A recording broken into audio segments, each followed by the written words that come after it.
There's some land just outside Howard City, Michigan in Montcalm County that's seen a few dry beans growing on it over the years.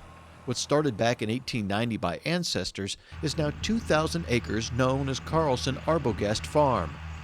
They grow pinto, black, cranberry, white and light red kidneys, the Mayacoba, a favorite of the Latino population, and the bean that got it all started, the yellow eye. Michigan is the second largest producer of dry beans in the United States, with over 250,000 acres in production. And the state is first when it comes to growing the cranberry, black, and small reds, thanks to the right soil type and favorable climate. Beans usually go in sometime around the first part of June, and depending on the variety, we'll start harvesting anytime around Labor Day on towards the first part of September. Dry beans are a very temperamental crop. Right from the start, planting, water and rainfall is an issue. Too much rainfall early on can affect the stand, and also roots.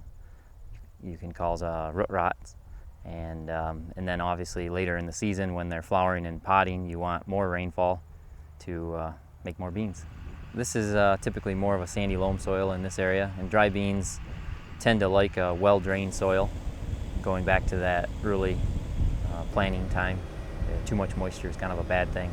We generally tend to do best in this area with our sandy loams with our dry beans. After harvest, the beans are cleaned and sorted in a multi-step shaking process, which uses air and gravity to separate them from stones and other foreign material. Broken and undersized beans are also segregated from those of normal size, and finally passed through an electronic eye scanner, checking for color and uniformity.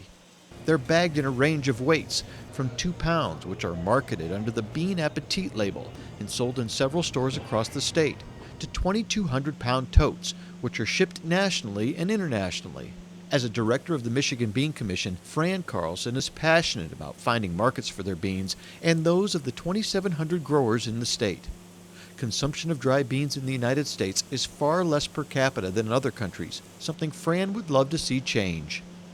Basically, we have beans in the dry form, as you all know, but we also can find them easily in a can or possibly even in a frozen type of form. But most of our beans are exported, which is sad to say.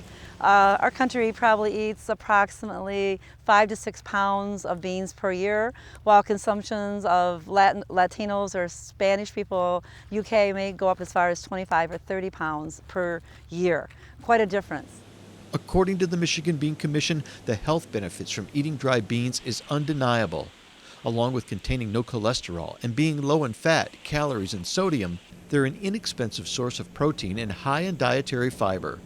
They're a good source of iron and zinc, and the red and blacks are rich in antioxidants. And they're good at helping to maintain healthy blood pressure, controlling blood glucose levels, and reducing blood cholesterol levels. And they're seen twice in what's known as the food pyramid.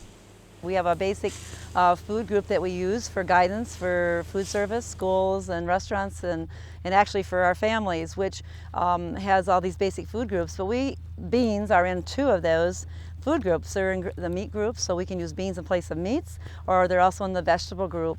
So there's 2 opportunities to include more beans in our diet.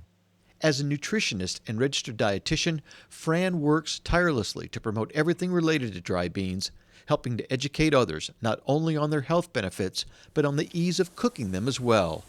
You can learn more about dry beans and get recipes that utilize them by logging on to michiganbean.org.